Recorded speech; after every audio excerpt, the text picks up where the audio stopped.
¿De verdad están felices? Amén, bendito el nombre de Dios, que nos da la bendición, la oportunidad de poder reunirnos, congregarnos como familia. Yo no sé si a usted le sucede lo que me sucede a mí, pero supuestamente todo ser humano tiene un niño en sí. Tú y yo llevamos siempre un niño. De vez en cuando ese niño como que se nos sale y nos quiere dirigir, nos quiere tomar la dirección de nuestras vidas. ¿Sabes? A mí se me sale el niño cada vez que tengo la oportunidad de estar en un parque de diversiones.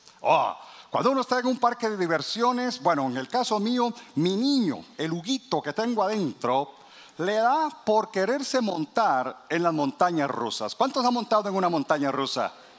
¿Y cuántos después de la primera experiencia no han vuelto a montarse en una montaña rusa? Ok. Igual. Cuando uno va subiendo y subiendo y subiendo la adrenalina, el niño que está en uno está animado, está emocionado, está motivado, está con expectativa. Pero cuando llega arriba y comienza a bajar y a descender a esas velocidades, ¿verdad? Esa tremenda velocidad que uno siente un vacío tremendo, siente que el alma se le queda atrás, regresa el viejo Hugo. Y ahí me comienzo a confesar, comienzo a pedir perdón, comienzo a arrepentirme, comienzo a decir, ¿por qué lo hice? ¿Por qué lo hice? ¿Por qué lo hice? ¿Pero por qué lo hice? Pero en la primera oportunidad lo vuelvo a hacer. Una montaña rusa, ¿verdad? Subir y bajar, subir y bajar, subir y bajar. ¿Sabes? Así es la vida de muchos creyentes, de muchos cristianos. Como una montaña rusa, una vida de altibajos. Un día los vemos arriba, adorando a Dios, exaltando a Dios, bendiciendo el nombre del Señor. Otro día lo vemos en el llano, los vemos abajo. Les preguntas, hey, ¿cómo estás? Pasándola. ¿Cómo te ha ido? Aquí, más o menos. Uno no sabe si va a estar en las alturas o va a estar en las llanuras. Ahora, es más o menos normal en la vida del cristiano tener tiempos de arriba y tiempos de abajo, tiempos de altura y tiempos de bajura. No hay que sentirse pecador por eso. A veces sentimos unos deseos enormes de estar en la casa de Dios, de alabar a Dios, de bendecir al Rey. Otros días como que las cobijas nos pesan demasiado para levantarnos, para venir a la casa de Dios. Algunos días estamos con todo el ímpetu, estamos con todo el deseo de servir a Dios. Otro día decimos, ay, qué cansado, qué frustrado, ay, me siento desanimado, como que no tengo la fuerza, como que no tengo la energía. Hay algunas lecciones que nosotros aprendemos y quiero dejar en tu corazón con respecto a esa vida de altibajos y cómo no dejarnos derrotar, vencer o que el enemigo saque provecho en un momento de llanura, en un momento de bajeza, en un momento donde estamos ahí abajo, en el fondo. Y encontramos algunas lecciones que hallamos en la vida de Pedro, San Pedro, el apóstol Pedro, uno de los grandes hombres de la palabra de Dios. Quiero llevarles a Juan, capítulo 1, versículo 40.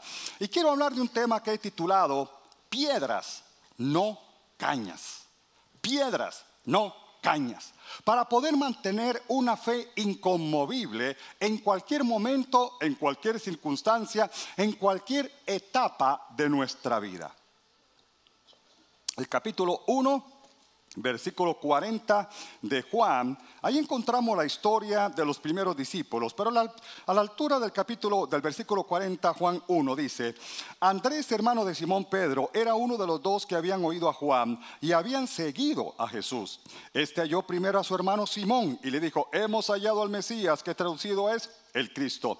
Y le trajo a Jesús y mirándole Jesús dijo, tú eres Simón, hijo de Jonás, tú serás llamado Cefas, que quiere decir Pedro. Diga conmigo, Simón. Y ahora diga Pedro. ¿Sabes?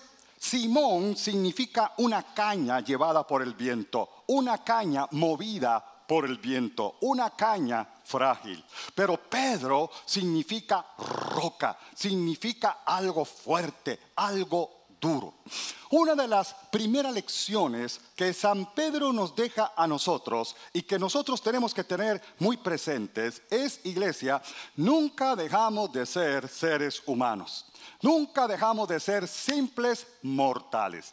Por más que Dios nos respalde, por más que Dios nos use, por más que la presencia, la unción, la gloria, el poder de Dios se manifieste sobre ti, nunca dejamos de ser simples seres humanos. Siempre necesitamos y dependemos de Dios. Sin Él nada somos. Sin Él nada podemos hacer. No creamos que andamos con una S, super cristiano, que somos hombres o mujeres que nada nos puede suceder. No, por más que Dios nos use, nosotros nunca dejamos de ser simples seres humanos. Y una de las historias en las que Pedro nos enseña esto, la hallamos en Mateo capítulo 16, la gran confesión de Pedro. En Mateo capítulo 16, Pedro viene juntamente con los discípulos, obviamente Jesús viene con ellos, y Jesucristo les hace una pregunta: ¿quién dicen los hombres que es? ¿Quién es el Hijo del Hombre? Y ellos comenzaron a contestar. Algunos dicen que es Juan el Bautista que ha resucitado. Algunos dicen que es Elías por los milagros que haces. Algunos dicen que tú eres Jeremías porque estuviste llorando sobre Jerusalén, y Jeremías es conocido como el profeta del lamento, del lloro. O alguno de los profetas. Ellos comenzaron a identificar a Jesús, o lo que la gente identificaba a Jesús, en una forma subjetiva. Dicen que la gente califica por la primera impresión. Y ellos, quizá la gente había calificado a Jesús por una impresión que se habían llevado. Pero a Jesucristo realmente no le interesaba lo que la gente pensaba. A Jesucristo le interesaba lo que sus discípulos pensaban. Por eso se vuelve a ellos y los confronta y les dice: ¿y vosotros quién decís que es el Hijo del Hombre? ¿Y vosotros quién decís que es el Hijo del Hombre? Sabes, a Jesús no le interesa tanto lo que la gente piensa.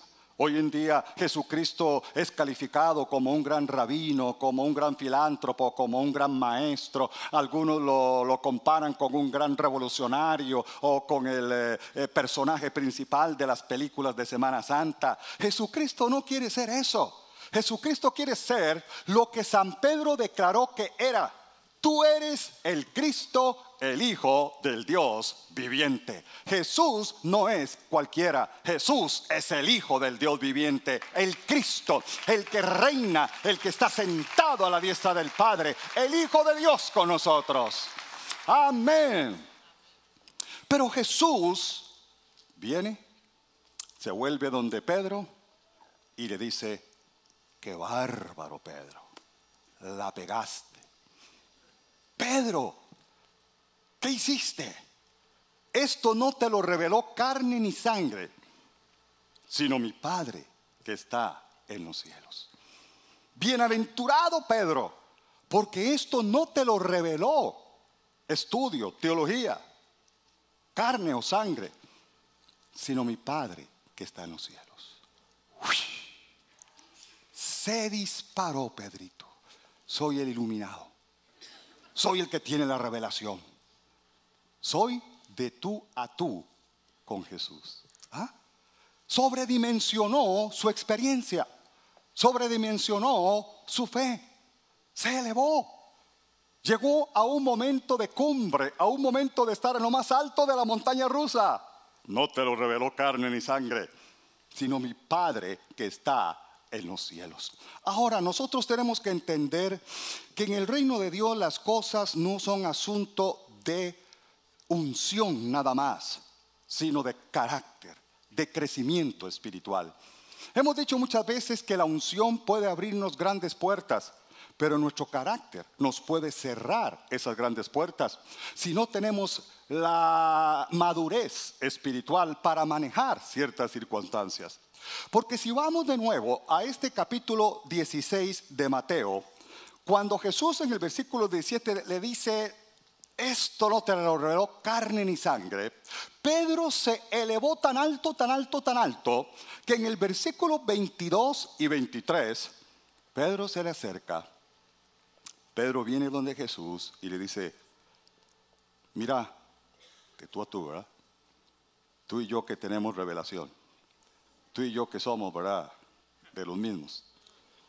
Porque Jesús comenzó a decir que le era necesario padecer, le era necesario morir y le era necesario resucitar. Cuando Pedro oyó eso, se acerca donde Jesús y le dice, no, Señor, no te dejes matar. No es posible que te puedan matar. No, Jesús, yo no estoy de acuerdo. Que nada de esto te acontezca. No, Jesús. Y se vuelve Jesús. ¿Y qué le dice? Apártate de mí, Pedrito querido. ¿Cómo le dijo? Satanás.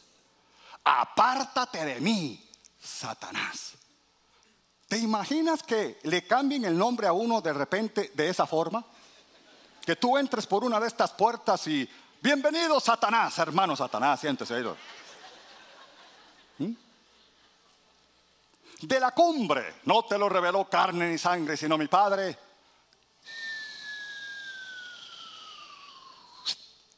A la llanura. De sentirse el ungido, el revelado de Dios, a que lo llamen Satanás. A que lo llamen Satanás. ¿Por qué? Porque él tenía unción, sí, tenía revelación, pero no tenía la madurez espiritual para manejar esa circunstancia. Por lo tanto, mi amado, si tú quieres ser una generación de carácter, si tú quieres ser un creyente victorioso, si tú quieres ir de gloria en gloria, de victoria en victoria, tienes que aprender a crecer espiritualmente. No podemos quedarnos como niños espirituales. Hay gente que dice, pastor, yo tengo 40 años de venir a la iglesia. No, es que tienen 40 años de estar creciendo. Tienen tal vez el primer año repetido 40 veces.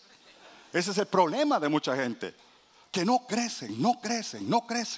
Por eso, para poder crecer, para poder tener ese carácter, para poder vivir bajo esa experiencia de alcanzar la madurez espiritual y disfrutar las bendiciones de Dios y no perdernos nada de lo que Dios tiene para nosotros, tenemos que amar a Dios, tenemos que amar la casa de Dios, tenemos que amar la palabra de Dios, tenemos que amar el servir al Señor.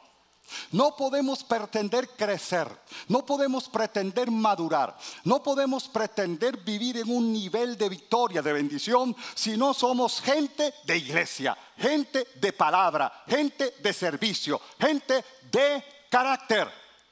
Por eso la Biblia dice que tú y yo tenemos que estar plantados y arraigados en la casa de Dios. Amén, iglesia. Plantados me habla de un lugar. Cuando tú encuentras un lugar de bendición, cuando encuentras un lugar donde recibes bendición, cuando encuentras un lugar donde puedes ser de bendición, cuando estás congregándote en el lugar donde te estés congregando y estás recibiendo bendición, tienes que estar plantado en este lugar. Tienes que aprovechar que Dios te ha puesto en un lugar de bendición. Y yo creo, mi amado, que tú te has puesto en esta casa en un lugar de bendición, en un lugar que tienes que aprender a aprovechar, un lugar que tienes que bendecir al Padre por haberte puesto. Dale más fuerte ese aplauso al Rey, por favor.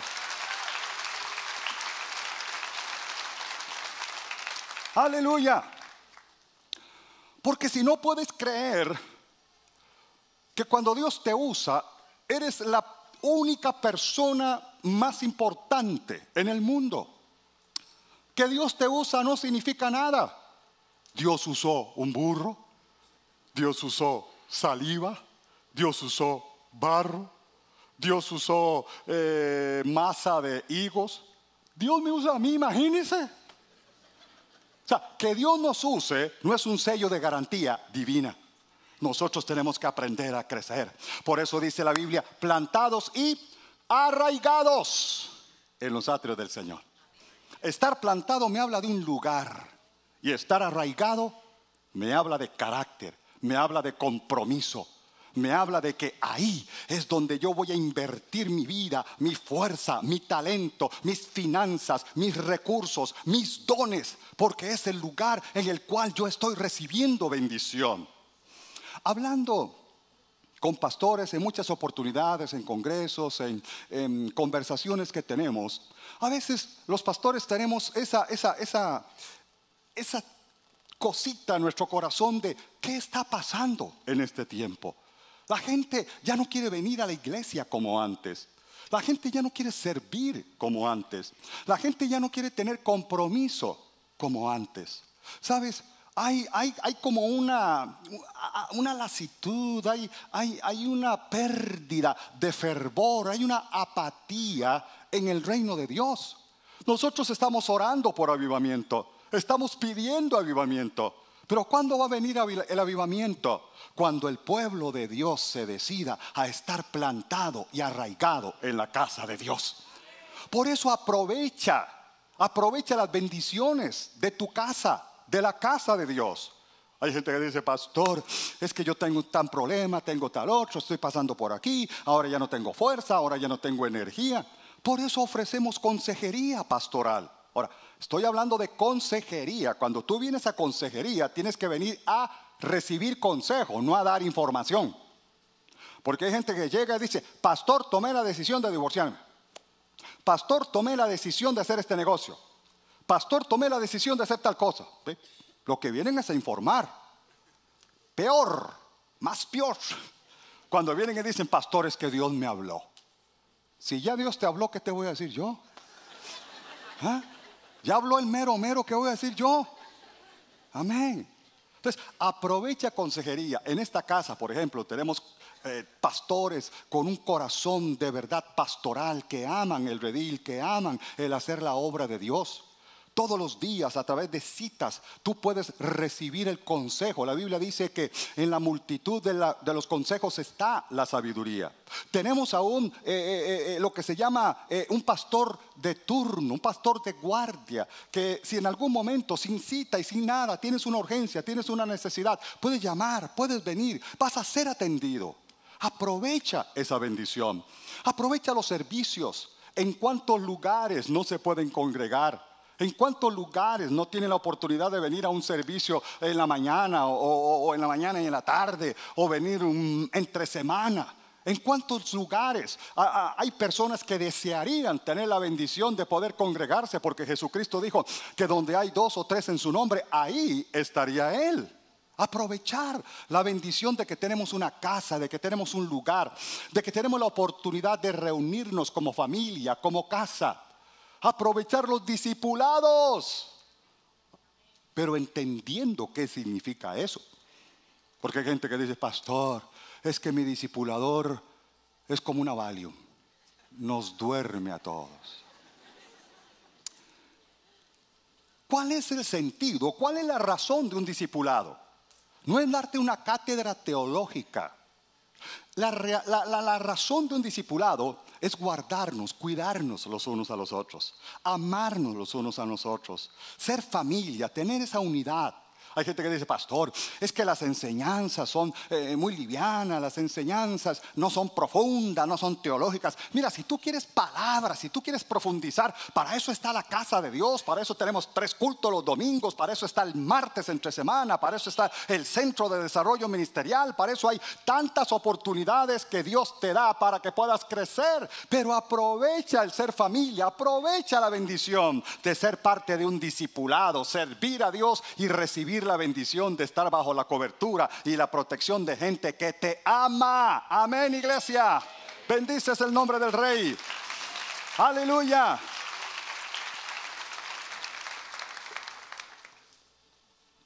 Les estoy hablando como pastor. Amén. Y Eclesiastés dice que las palabras de un pastor a veces son como clavos hincados en las manos de los hombres. A veces no vas a poder decir amén, pero por lo menos vas a poder decir ay, ay, ay. ¿Sabes? Nosotros tenemos que entender que hay que aprovechar los recursos que Dios nos ha dado. Por ejemplo, en esta casa, esta semana tenemos el Family Fest. El martes el pastor Esteban va a estar predicando un tema extraordinario para la familia. Miércoles tenemos ese retiro, esa actividad especial, esa conferencia especial para matrimonios. Tenemos diferentes actividades durante esta semana. Hay que aprender a aprovechar.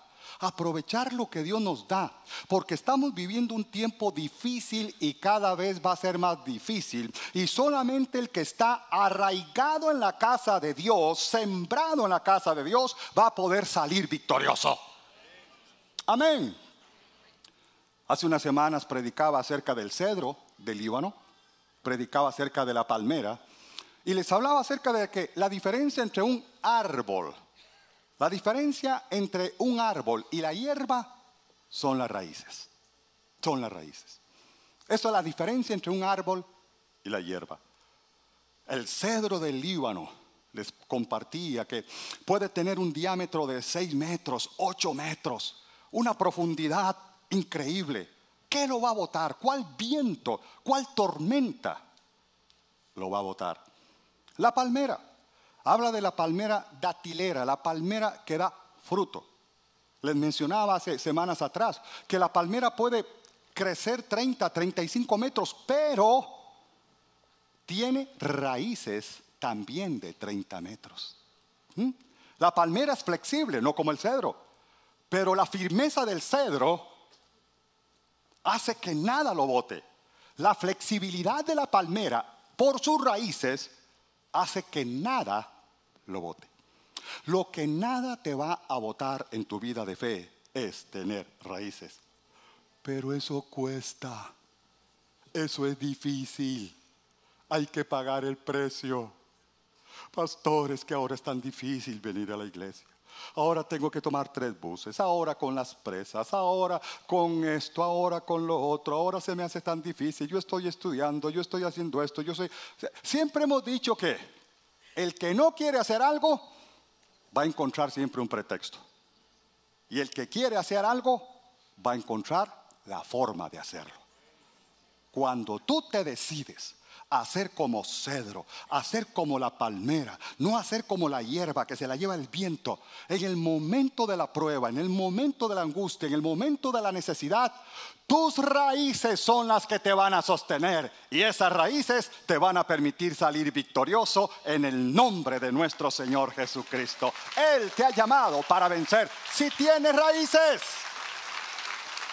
Aleluya.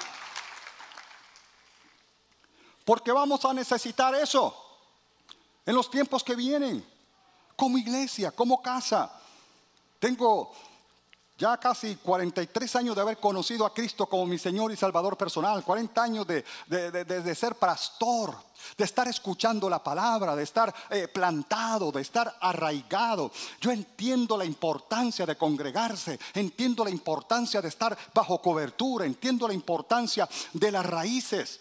Y en este tiempo que tengo 43 años de estar echando raíces, aunque me digan que las finanzas esto, aunque me digan que las entidades públicas esto, aunque me digan que viene catástrofe, aunque me digan que vienen momentos difíciles, aunque me digan que no hay para acá, aunque me digan que no hay para allá, yo le sigo creyendo a Dios que veremos un milagro, veremos los cielos abiertos, veremos la gloria de Dios, porque Él nos ha dado una palabra de cosecha y de victoria.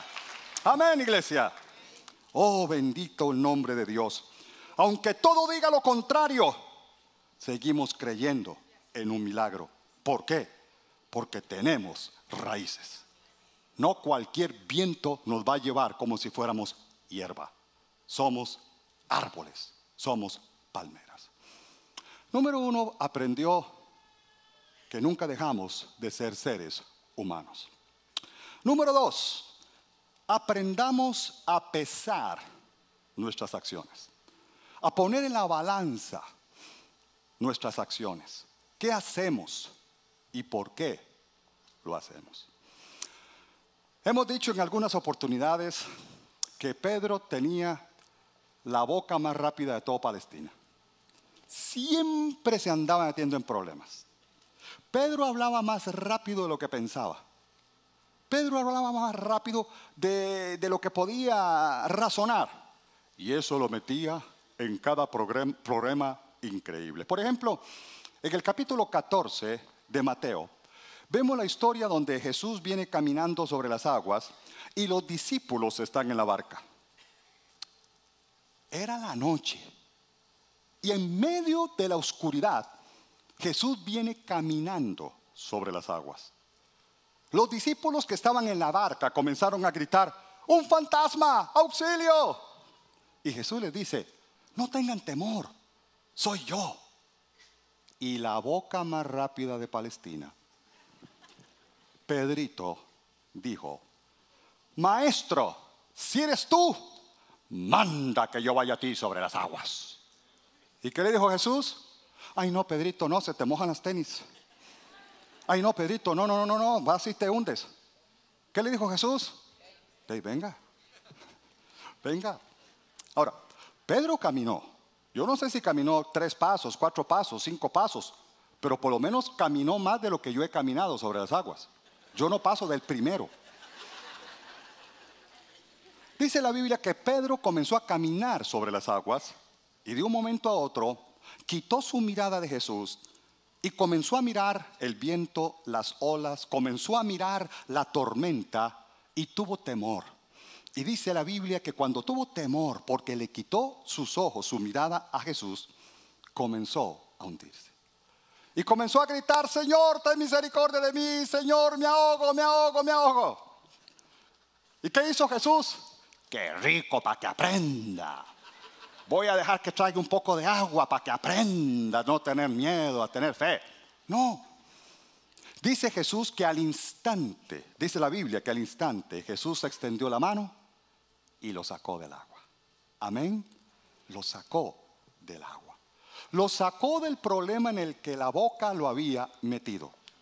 ¿Cuántas veces no conectamos la boca con el cerebro o el cerebro con la boca? ¿Cuántas veces nos metemos en problemas por lo que hacemos? ¿Cuántas veces nos metemos en problemas por lo que decimos? Y tal vez hoy tú me puedes decir: pastor, pero yo estoy en un problema en mi matrimonio por mi gran culpa. Pastor, el problema que yo tengo en mi negocio, yo me lo busqué. Pastor, el problema que yo tengo con mi liderazgo es por culpa mía. Pastor, el problema que yo tengo en mi matrimonio, yo mismo lo provoqué. Es cierto. Puede ser que hoy estés experimentando el producto, el resultado de tus errores o de tus horrores. Pero pese a que hayamos cometido un error, Dios es un Dios de misericordia. En Él siempre hallaremos oportuno socorro. Él siempre nos sacará del pozo de la desesperación. ¡Aleluya! Ahora, no solamente tenemos que pesar nuestras acciones, saber cuándo hablar, qué decidir, cómo decidir, sino también tenemos que aprender a conocernos a nosotros mismos. Ahora, cuando Pedro caminó sobre las aguas, ¿qué pasó? Despegó otra vez.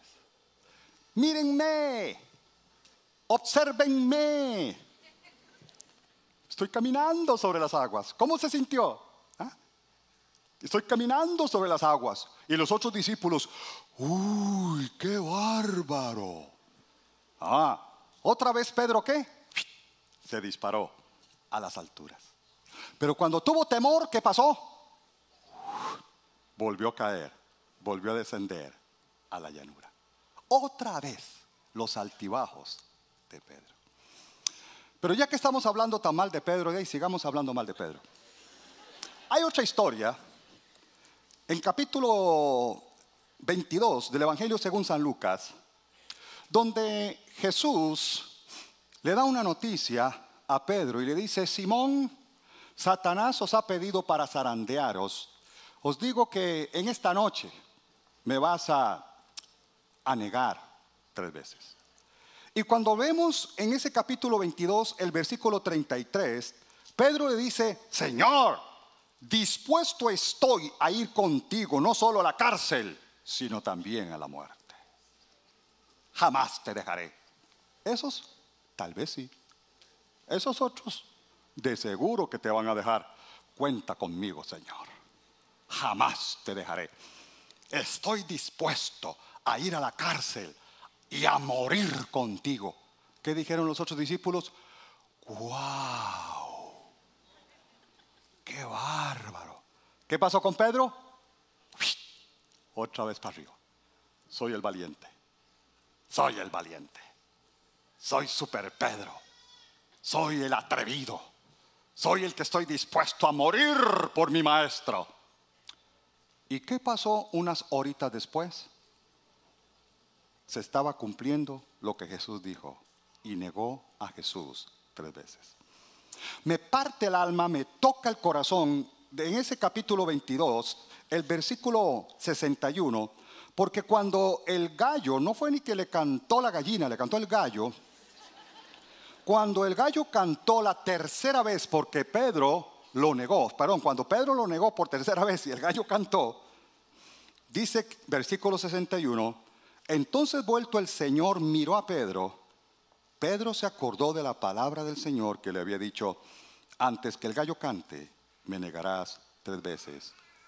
Y dice la Biblia que salió y lloró amargamente.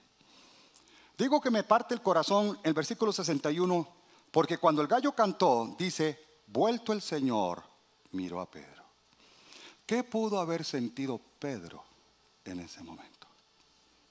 Miradas que matan, miradas que hablan. Jesús no necesitó decirte, te lo dije. Jesús nada más lo volvió a ver y Pedro se acordó. ¿Y qué pasó? El imbatible, el que estaba dispuesto a morir, el que estaba en la cumbre de la montaña rusa, otra vez volvió a caer. Salió llorando amargamente. Pedro sobredimensionó su fe. Y no era falta de amor. Pedro tenía compromiso, Pedro tenía amor. De hecho, la Biblia dice que cuando Jesucristo fue capturado y vino una turba para capturar al maestro, dice la palabra de Dios que Pedro sacó la espada y ¡flum!, le cortó la oreja a un hombre llamado Malco. Pedro, ¿qué hiciste? ¿Le cortaste la oreja? No, lo que le quería cortar era la cabeza entera, pero se me corrió. O sea, no era falta de amor. Pedro tenía amor, pero no tenía la fuerza, la valía en ese momento. No tenía el coraje en ese momento para mantener lo que había dicho. Si tengo que ir a la cárcel, voy a la cárcel. Si tengo que morir, voy a morir. Necesitamos conocernos a nosotros mismos. Habrá momentos de altura, habrá momentos donde caemos llorando amargamente porque le fallamos al Señor, porque fuimos débiles, porque reconocemos que no hicimos lo que dijimos que íbamos a hacer, porque reconocemos que no cumplimos con los pactos o las promesas que le hicimos a Dios en algún momento. Y de la cumbre caemos al llano. Pero del llano el Señor siempre nos va a levantar. Él es un Dios de misericordia. Él es un Dios de misericordia. ¡Aleluya! Por eso la tercera lección que aprende Pedro es: esperemos siempre la misericordia divina. Jesús fue tomado preso, fue crucificado, fue sepultado, y el día domingo, el primer día de la semana, en la mañana, 3 mujeres llegaron al sepulcro a buscar a Jesús para ungir el cuerpo del maestro. Se acostumbraba a hacer eso. Cuando llegaron al sepulcro, no encontraron a Jesús. Dice la Biblia que había un joven, había una persona sentado a la derecha de donde debería de estar el maestro. Y le preguntaron, ¿quién eres tú? Él les dijo, ¿qué andáis haciendo vosotros aquí? Buscando a Jesús. Él no está aquí, ha resucitado. Y les dejó un mensaje. Les dejó un mensaje. Dice Marcos 16, versículo 7. Vayan y díganle a los discípulos. ¿Y a quién? ¿Y a quién? ¿Te imaginas qué pudo haber sentido Pedro cuando oyó que Jesús le nombró? El Señor nunca nos desecha. Nunca nos desecha. Pedro sentía que no valía nada. Pedro sentía que le había fallado al maestro. Pedro sentía que qué pena, qué vergüenza con Jesús. Y Jesús sabía eso. Por eso Jesús le dice, díganle a los discípulos y a Pedro, porque todavía lo considero mi discípulo. Nunca ha dejado de ser mi discípulo. Siempre le seguiré amando, porque la Biblia dice que cuando nosotros somos infieles, Él permanece fiel. Le das un aplauso bien fuerte al Rey. ¡Aleluya!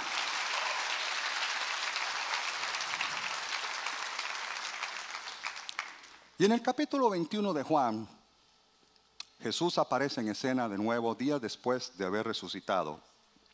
Y dice la Biblia que cuando Jesús entabla una conversación con los discípulos, días después de haber resucitado, Juan 21, le pregunta a Pedro, Pedro, ¿me amas? Y Pedro le responde, Señor, yo te amo. Pero en muchas versiones y traducciones de la palabra de Dios, de un lenguaje más moderno, dice que Pedro usó la palabra te quiero. Jesús le dice, Pedro, ¿me amas? Y él respondió, Señor, tú sabes que te quiero. La palabra que usó Jesús es amor ágape, el amor de Dios. La palabra que usó Pedro es amor filial, filos, el amor entre amigos, entre personas, entre familia.